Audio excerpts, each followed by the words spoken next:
warm welcome to all of you in this lecture on capacity planning. Over last few days we have been discussing lectures related to various topics of industrial engineering. We have covered topics like sales forecasting, inventory management, and we have discussed certain things related to the network analysis. So, in this topic we would be discussing the things related to capacity planning, because capacity planning is one of the important topics, rather I should say one of the breakthrough topics in the field of industrial engineering. Because every now and then we see that in the business environment these days, the demand for the products is changing every now and then. Sometimes you have an overwhelming demand, sometimes the demand is very less. So, the economic scenario, the business scenario is changing every now and then. So, in order to adjust for such kind of a erratic demand, we have to plan the capacity in such a way so that whenever we have a demand of huge amount of items, or whenever the demand is very large, we should have the capacity to adjust to the large amount of demand. Whenever the demand is less, then we should have such type of a capacity that we are able to use our capacity requirement for some alternative work, so that our machines, tools, equipment, manpower, or all in all I can say the capacity is not wasted. So, each one of us has certain capacity. We say that this thing is beyond my capacity, I would not be able to do this job because this requires huge amount of stamina or huge amount of running power or huge amount of physical labor or huge amount of physical strength. Similarly, each and every machine will have its rated capacity, that it can turn out maybe 500 components per week, or certain machines may have a capacity in terms of per day, that this particular machine can make 200 products per day, or we can say per week also. Similarly, a train will have a capacity to ferry certain amount of or certain number of passengers from one station to another station. Similarly, a goods train will have its capacity in terms of the tons of load it can carry.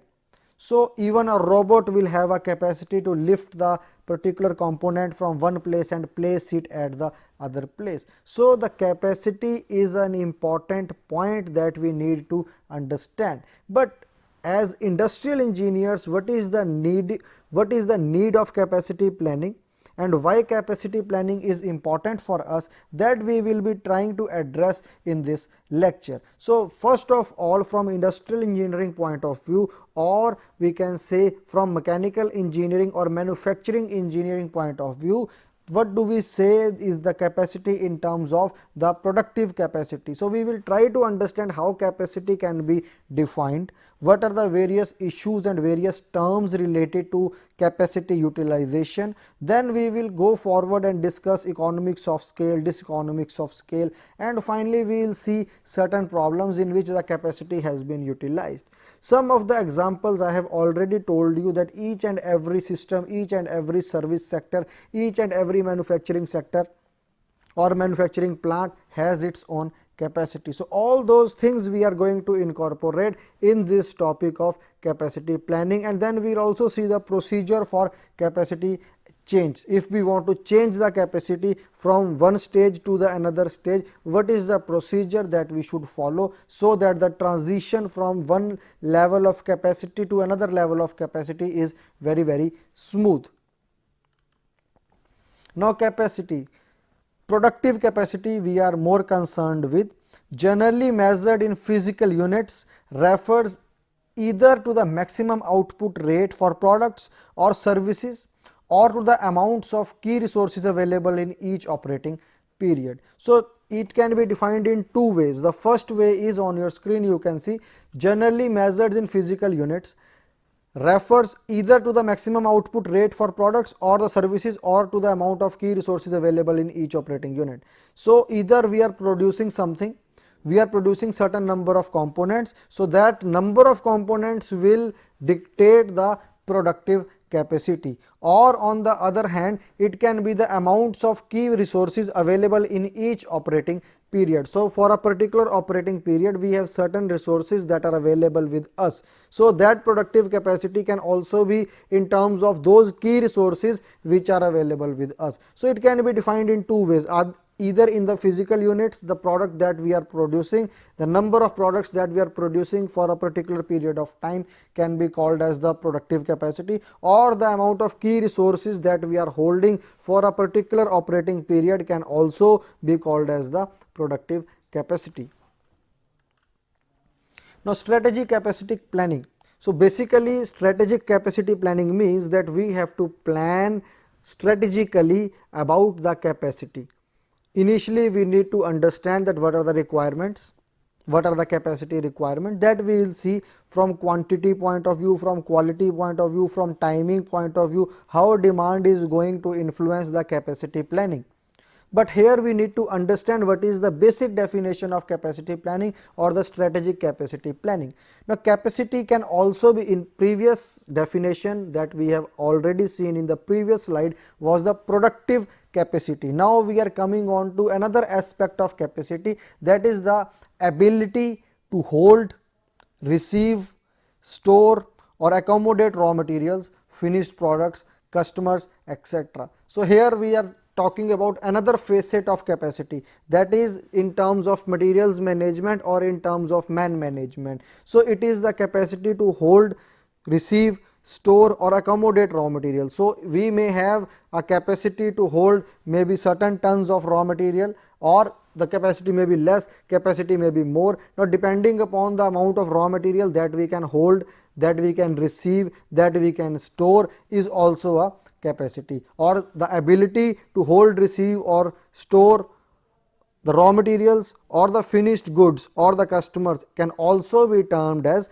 capacity. So, capacity can have large number of definitions. The first definition that we saw was a productive capacity, to produce in terms of physical units. Second definition of capacity that we are seeing here is in terms of holding, receiving, storing the raw materials or the finished products or the customers. Now, a service center or a hospital, or we can say a restaurant, may have a certain capacity in terms of the customers that it can service at a particular moment of time. So, that is also a type of a capacity only. Now, strategic capacity planning is an approach for determining the overall capacity level of a capital intensive resources, including facilities, equipment and overall labor force size. So, we can say that planning related to all these things, that may include the facilities, equipment and overall labor force. So, we can say we are managing the materials, we are managing the manpower, we are managing the machines. So, all these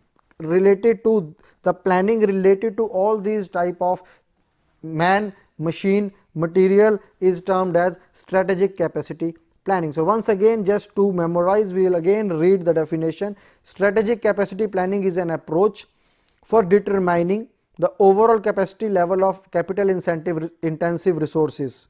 Capital intensive, so huge amount of money is involved in these type of resources. That is why we need to do the planning activity. If we do not do the planning activity properly, then the company for which we are working or the company which is taking care of all these things may also go into huge amount of losses. So, strategic capacity planning is an approach for determining the overall capacity levels, that what should be the capacity level, whether it should be high, it should be low, it should be intermediate, of capital intensive resources such as facilities, equipment and overall labor force size. So, always we want that we should have adequate amount of labor force size available with us, adequate amount of machines, adequate amount of capital, adequate amount of equipment, that should always be available with us. And strategic capacity planning helps us, this is an approach which helps us to achieve at that optimal level of capacity utilization. Already I have told maybe in one of the previous classes that always there is a dearth of resources. There is no company which is having unlimited resources available with them. If unlimited resources are available, then there is no need to go for planning activity, there is no need to go for management. But whenever there is a constraint on the resources, that the resources are limited, then we have to do the planning activity, so that the overall process is done in the most cost effective, efficient manner. And that is why strategic capacity planning gains importance, because we want to know the exact number of people, exact number of machine, exact number of exact amount of money, sorry, that would be required in order to smoothly follow the process. Like if we are manufacturing something right from the raw material to the final stage, what we want is that there should be no hiccups, there should be no breakdown in the smooth flow of the process. The raw material should enter from one side and it should go from the other side as a finished product. So, for that we need to do the planning activity, and we need to understand what is the capacity requirement, how many machines will be required, how many men will be required, how many man hours will be required in order to process the raw material into the final form. So, when we know all these things, we have done adequate planning of all these things, there will be no breakdown in the process. But if we are not sure about the capacity, then there are certain circumstances where we may have to stop the manufacturing process in lack of the capacity. The capacity can be in terms of money, it can be in terms of machines, it can be in terms of numerous other forms. So, strategic capacity planning is one of the most important types of planning activity which has to be carried out by an organization. Then capacity used is the rate of output actually achieved. Now, capacity used, the capacity may be more, but we are only using, suppose we have 10 machines. So, we can say we have a capacity of 10 machines which can operate at a time, but we are using only 2 machines at a time. So, capacity used is on the rate of output actually achieved. So, output achieved is that we are only using 2 machines, 8 machines are lying idle. So, capacity used is the output actually achieved. Then the best operating level is nominally the capacity for which the process was designed. Always I'll like to give you an example that whenever we are driving a motorbike or whenever we are driving a car, the meter for speed may read from 0 to 220, but always there will be a green region in between, in which it is advised that you should drive in this zone or at this speed levels for maximizing the output or for maximizing the efficiency. So, that is called the best operating level. So, it is nominally less than the highest rated capacity of that particular machine or that particular system. So, best operating level is nominally the capacity for which the process was designed. So, nominally this is designed for, the process is designed for that level, but certainly we can go beyond that level also, but the efficiency may not be 100% at that level. So, best operating level is the level for which the process has been designed. Also, capacity utilization rate we can say as the capacity used divided by the best operating level for which the process was designed. So, that we can call as the capacity utilization rate. Now, what type of capacity decisions we have to take? Capacity is the maximum capacity to produce. Now, we are talking about the productive capacity which was shown in the very first slide of this lecture. Now, capacity is the maximum capacity to produce. Rated capacity is theoretical. Now, rated we can say that this motor will run at this much RPM. So, that is the rated capacity, the RPM or the horsepower, but it may not run at that rated capacity, because that rated capacity is basically the theoretical capacity, but the actual capacity depends upon the effective and efficient utilization of that particular setup. So, second point is effective capacity includes efficiency and utilization. So, the theoretical capacity will be different from the effective capacity, and there will be a term called efficiency which will be incorporated, that how much efficient the process is. So, it may so happen that we have a capacity, but we may not be using the whole of that particular capacity.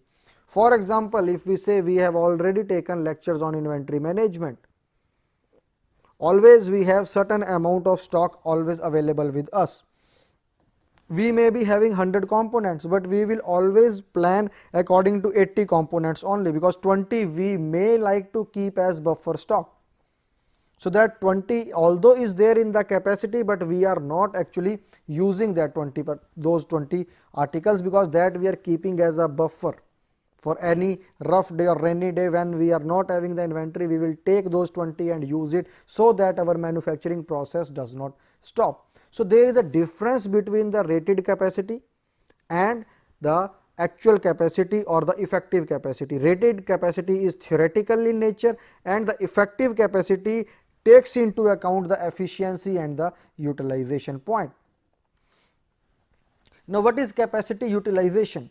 Percentage of available time spent working. Now, we have a capacity for how much time we are using the capacity. For example, there is a particular manufacturing plant, or there is a small scale factory. Now, factory is having 10 machines. Now, these 10 machines can be operated 24 hours a day, but the manufacturer or the entrepreneur or the person who owns that factory is only running one shift, that is the morning shift, starting at 9 o'clock in the morning till 5 o'clock in the evening. So, he has the capacity to run the B shift and C shift as well, but he is only running one shift. So, he is utilizing a percentage of the total capacity that he is holding. So, capacity utilization is the percentage of available time spent working. So, we can find out what is the capacity utilization of that factory, because capacity is there and how much time he is using that capacity will give us the capacity utilization. Similarly, capacity efficiency is given by how well a machine or worker performs compared to a standard output level. Very simple. A machine has been designed for producing say 500 parts per week, and it is only producing 400 parts per week. This may be because of some breakdown, this may be because of the machine performing at a little bit less rated capacity, this may be because of a host of other reasons, but the efficiency of the machine will be that how well a machine or a worker performs compared to a standard output level. Now, standard output level has already been established. We know 500 components per week this machine should produce, but that machine is not producing according to the standard output level. It is producing certainly certain amount less than that. So, that is the capacity efficiency, that this capacity is so much efficient, maybe 80% efficient, 70% efficient, 60% efficient. Then the capacity load, standard hours of work assigned to a facility. Now, we have a facility and then we assign certain work to it depending upon the rated capacity of that machine or service. So, capacity load is the standard hours of work assigned to that facility. Similarly, capacity load percentage is given by ratio of load to capacity. So, capacity load already we know that standard hours of work assigned to a facility, and capacity load percentage can be easily found out when we know the load and we know the capacity. So, ratio of load to the capacity will give us the capacity load percent. Why we are discussing all these things is that these things will act as the elements of understanding and elements of comparing the different capacity or in terms of machines, in terms of manpower, in terms of other equipment, in terms of services. So, these particular items will help us to compare among the various systems. Now, we can say that why capacity planning is very important. Now, let us come to a very simple point, that the demand, the dimension of the demand, we can have quantity, timing, quality, location, and how this is going to affect the capacity requirements. Now, the dimension of the demand, suppose the demand is changing erratically. Already I have told, if you remember in our lecture on sales forecasting, we have seen the business cycles vary.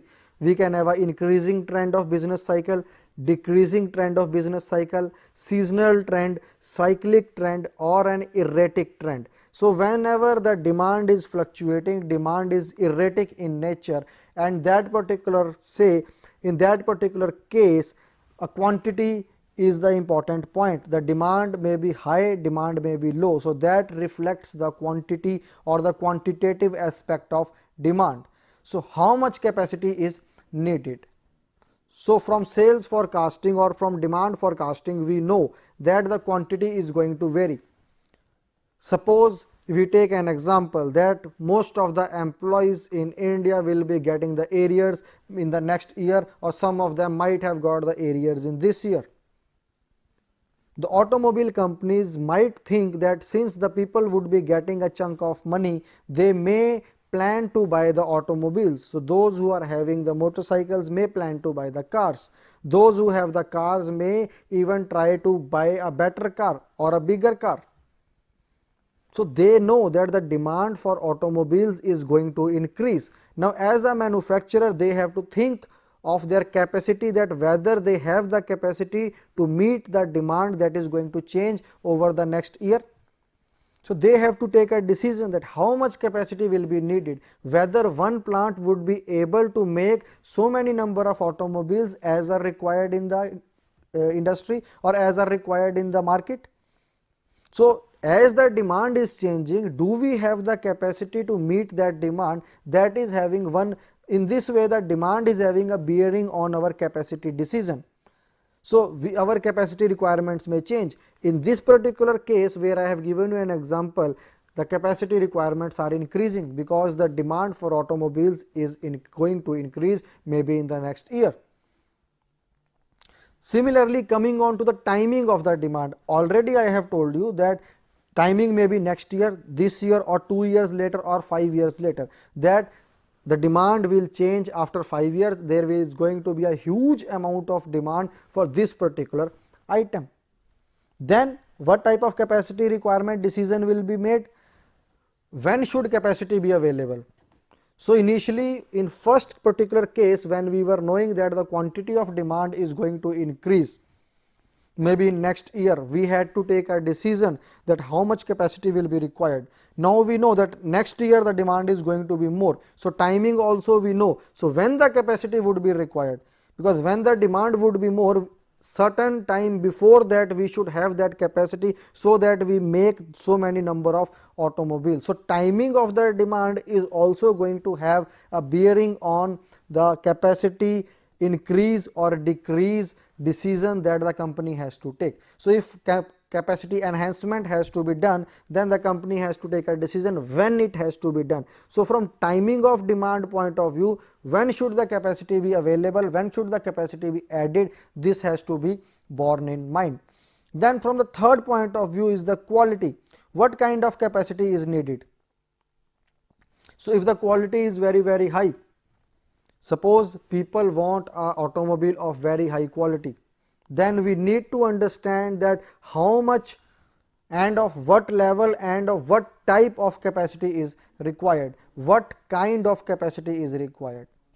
We cannot increase the capacity not taking into account the quality. Suppose already we have 10 machines and these 10 machines can churn out a product of a particular quality, but now maybe next year, next to next year, the quality consideration of the customers may increase.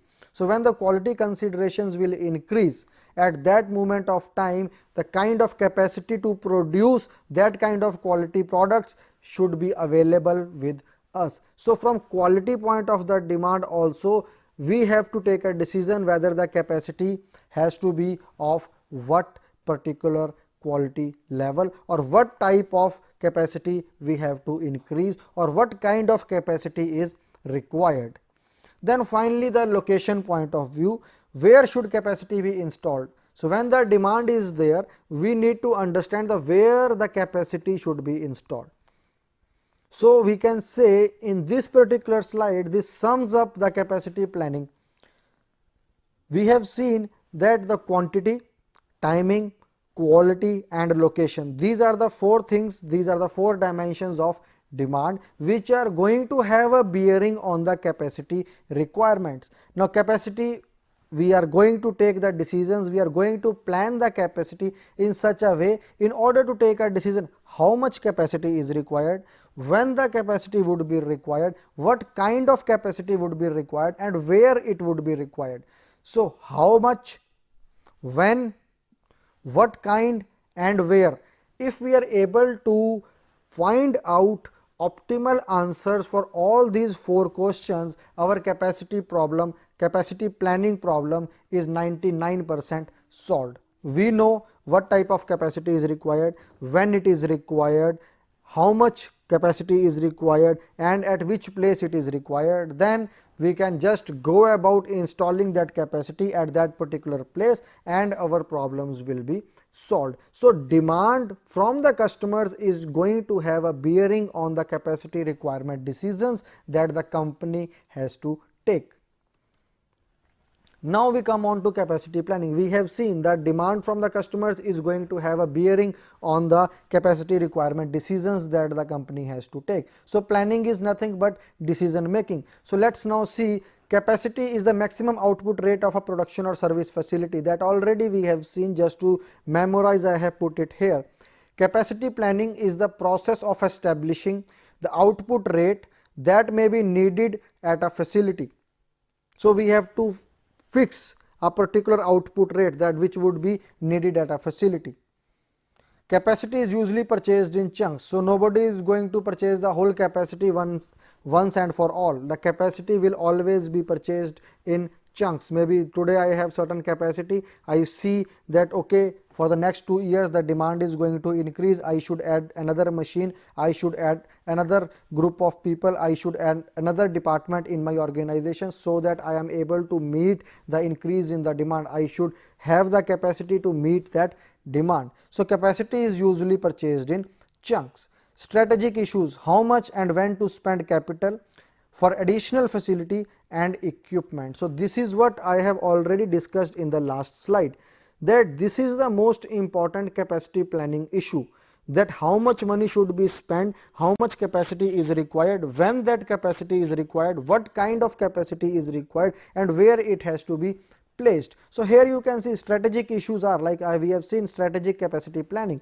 Now, strategic issues are how much and when to spend capital, to spend the money for additional facility and equipment. So, whenever we have already decided that this much capacity would be required and this much more capacity would be required, then we have to take a decision how much money we should spend and when we should spend this money for purchasing or enhancing our facility and equipment. Now, tactical issues are also involved, that workforce and inventory levels and day-to-day use of equipment. So, these are certain tactical issues which also are needed to be addressed as a part of capacity planning.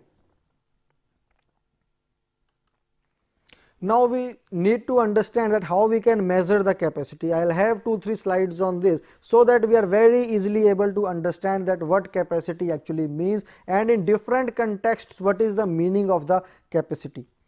So, there is no one best way to decide that how to measure the capacity. So, there is no one best way to measure the capacity, but in different sectors different aspects are there, and for those we have different measures of capacity.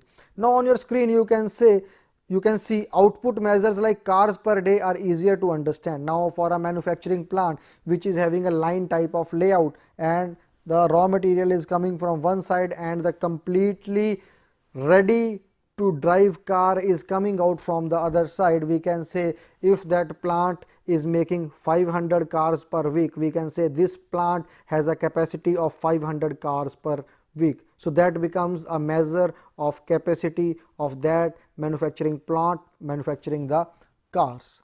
Similarly, with multiple products, input measures the work better. So, this particular point is that a first example that we have taken is that the car is the product, but that is a single product, only cars are being manufactured in that type of a layout. But if there are multiple different types of products available, some products may be produced in more quantity, some products may be produced in less quantity, a large variety of products are being manufactured by a single company. In that scenario, we will say the whatever input is going into the plant, that can be termed as the capacity of that plant. Maybe if we take an example of a garment manufacturing company, so many different types of garments, ladies, male members, children, old age people, so many different type of garments are being produced by a single manufacturing plant. So, there we can say whatever is the input of raw materials to that particular company can be termed as the measure of the capacity of that particular plant. So on your screen you can see a table where different types of businesses have been shown. I will show you certain more number of slides related to measure of capacity only.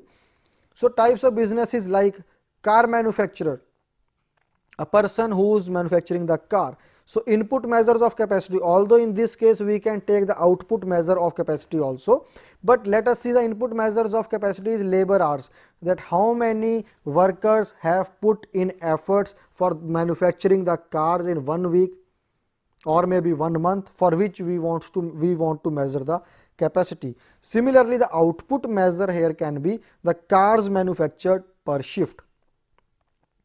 I think it is very clear. An example already I have told you that cars per shift or cars manufactured per shift will tell us the output or the plant capacity in terms of output measures. Similarly, the second example is hospital. So the input measure of the capacity are the available beds, the number of beds available. So that is the input measure of capacity. But the patients per month is going to tell us the output measure of capacity, that how many patients have attended that particular hospital maybe in a month or maybe in a year. So patients per month is a output measure of capacity. Similarly, a pizza parlor, labor hours again, because the pizza is being manufactured, how many man hours, how many labor hours have gone into the manufacturing of the pizzas, that is the input measures of capacity. Similarly, the pizzas per day, how many pizzas they were able to offer to the customers, how many pizzas were sold, we can say is an output measure of capacity. Similarly, a retail store, floor space in square feet. So the input measure is how much floor space is available for that retail store. Or a shopping mall, how many kilometers of walking distance is available within the shopping mall, we can say that is an input measure of capacity. And the revenue per foot, that how much money has been generated per square feet of the floor area that shopping mall or the retail store is occupying, can be a output measure of capacity. Now these type of input measures and output measures help us to understand the capacity in a much clearer manner.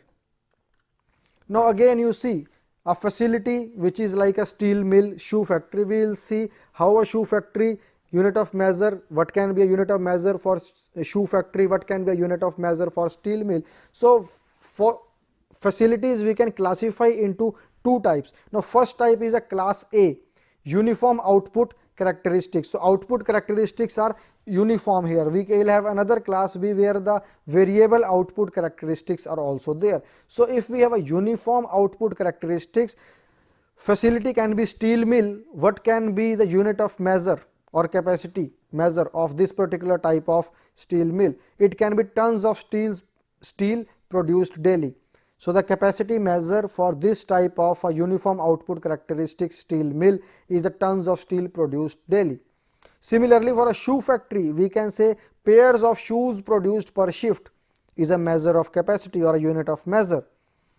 Similarly, for a commercial airline, passengers per route or per miles of distance travelled per route, or maybe number of passenger seats. So there are so many measures which can be used to measure the capacity of a commercial airline. Similarly, bottling plant, we can have gallons or per gallons of fluid or per gallons of liquid churned out by that bottling plant. So that can be another measure of capacity for a bottling plant. So we can see each and every type of manufacturing plant, each and every type of service sector industry will have certain capacity constraints. It will always work under those capacity constraints. So in this particular slide we have seen that uniform output characteristics. So uniform output characteristics mean that the output is uniform. In the next slide we will see the variable output characteristics. Now the facility here is hospital, machine shop, stadium, telephone, switchboard, and variable output characteristics are there. So unit of measure in case of hospital or a hotel is a number of beds. This already I have told in one of the previous examples in which we were seeing the input measures of capacity and the output measures of capacity. So variable output characteristics in terms of hospital or hotel are the number of beds, In terms of machine shop, we can say machine hours daily. So daily how many machine hours have been put in order to convert the raw material into the final product. So that is giving us the capacity of the machine shop. Similarly, a stadium or a nightclub, its capacity can be measured in terms of seating capacity, that how much seating capacity is available in that stadium or the nightclub. And similarly, for a telephone switchboard, we can say that its capacity in number of trunk lines it can accommodate.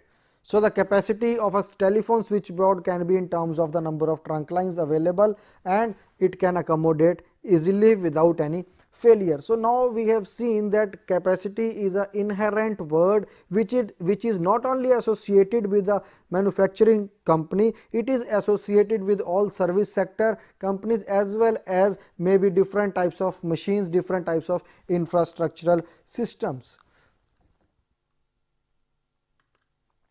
Now we come on to the best operating level. Now capacity we have seen, each and every system, each and every place like a hospital, stadium, each and everything will have certain rated capacity. Now what is the best operating level? We have seen capacity is inherent to all the systems. Now what is the best operating level? Should we always operate at the maximum operating level, or is there certain best operating level? So now we are discussing what is the best operating level. So example we can take of best operating level as the engineers design engines and assembly lines to operate at an ideal or best operating level to maximize output and minimize wear. So if they are operating at their best rated capacity, what are going to be the problem areas? There may be certain amount of problems. That's why always it is advisable to operate the systems or the machines at their best operating level. Neither they should be underutilized nor they should be overutilized. So the engineers design engines and assembly lines to operate at an ideal or best operating level to maximize the output and minimize the wear. So this summarizes up whatever we are going to discuss maybe in the subsequent slides. So there is always going to be a best operating level at which we should operate. It also tells us that if we operate at that level, what are the advantages that we would be able to derive out of operating at that level, and what are the problem areas if we go beyond that level, which is already there on your screen, and with the help of certain slides we would be trying to understand this phenomenon. Now what is best operating level? Now you can see average unit cost of output, this is decreasing, and there is a level at which we say this is the best operating level, and after that we have the overutilization. Before this we are having the underutilization. So as the volume is increasing, the average unit cost of output may be in terms of cars, it may be in terms of shoes, it may be in terms of coat, it may be in terms of trousers. So whatever product we are producing, as the volume is increasing, the average per unit cost is coming down, but it is coming down till a particular level only. When we go beyond that level, the cost again starts to increase. So the bewildering question is that why such a phenomenon? Why it is not continuously coming down? Why it is increasing after a particular level? So let's summarize the graph. We are seeing that average unit cost of output, this is decreasing to a particular level, which is called the best operating level, and then again it starts to increase. So as the volume of output is increasing, we are getting a point which we term as the best operating level, and after this point we are saying we are overutilizing the resources. Overutilization of the resources is taking place, and the per unit cost or the average unit cost of output or cost of product is increasing. Why this is happening? Let's try to understand it with the help of another example. Now on your screen you see a best operating level for a hotel. On x-axis it's the number of rooms in hotel, and on y-axis we have the average cost per room. So the average cost per room is decreasing. If 250 rooms are there or 250 rooms are being used, the cost is decreasing, and if 500 rooms are being used, the cost is minimum cost per room. But as we go beyond, if 1000 rooms are being used, then the cost per room is increasing. On your y axis is the average cost per room. So the average cost per room is optimum for the number of rooms equal to 500, and beyond 500 we see that the cost is again increasing. So this region till the best operating level we call as the economics of scale. So economics of scale is till this level, this dotted line, and beyond that we call it as the diseconomics of scale. So what is the underlying difference between the economics of scale and the diseconomics of scale, that we need to understand, because this is also a very important capacity problem, because the rated capacity may be 1000, but once we go beyond a certain level, our economics of scale is not justified. We go into the region that belongs to the diseconomics of scale. So at what level should we operate, that is the major problem, and how to decide that level, that at this level we will be getting the best operating level, or we will be getting the minimum average per unit cost of the product. So that decision has to be taken, but we need to understand the difference between the economics of scale, that why the cost is decreasing up to a particular level and why after that point the cost starts to increase. So how much capacity is best? This is a very simple question.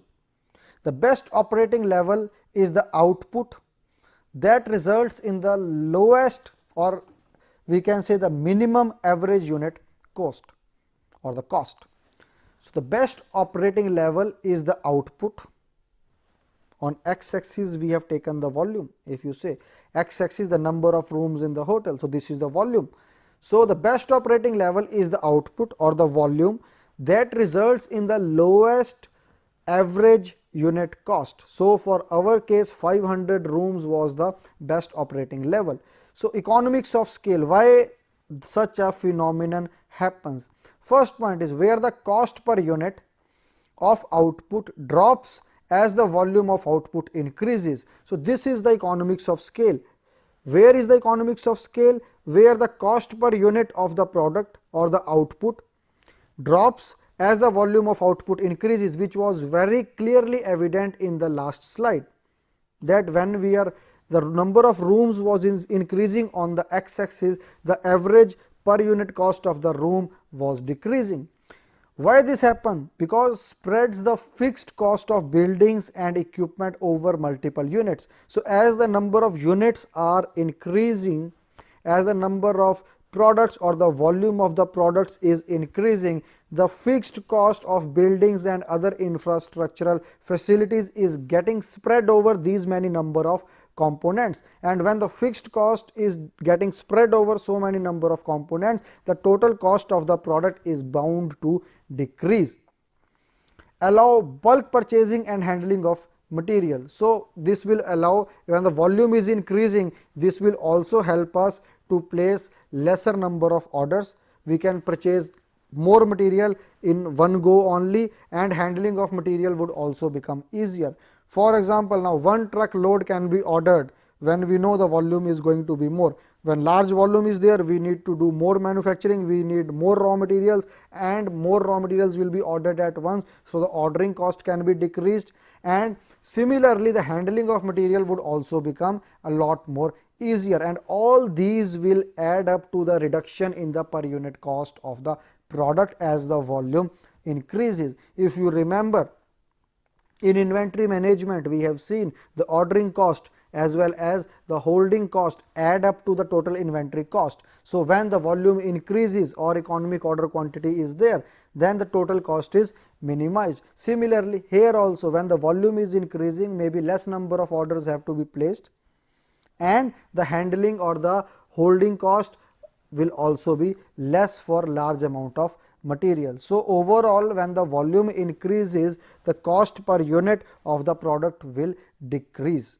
But till the best operating level, till the economics of scale range is there. When this range or best operating level is there, beyond that the diseconomics of scale will start and the cost per unit of the product will start to increase.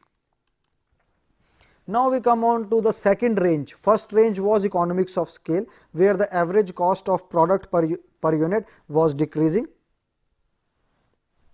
till the best operating level, and after the best operating level another stage starts, that is the diseconomics of scale. Now diseconomics of scale, where the cost per unit rises as volume increases. In previous case, cost per unit was decreasing as the volume was increasing. Here the cost per unit is increasing as the volume is increasing. Why this is so? Often caused by congestion, overwhelming the process with too much work in process, and scheduling complexity. So whenever the volume is too much, the scheduling becomes very complex.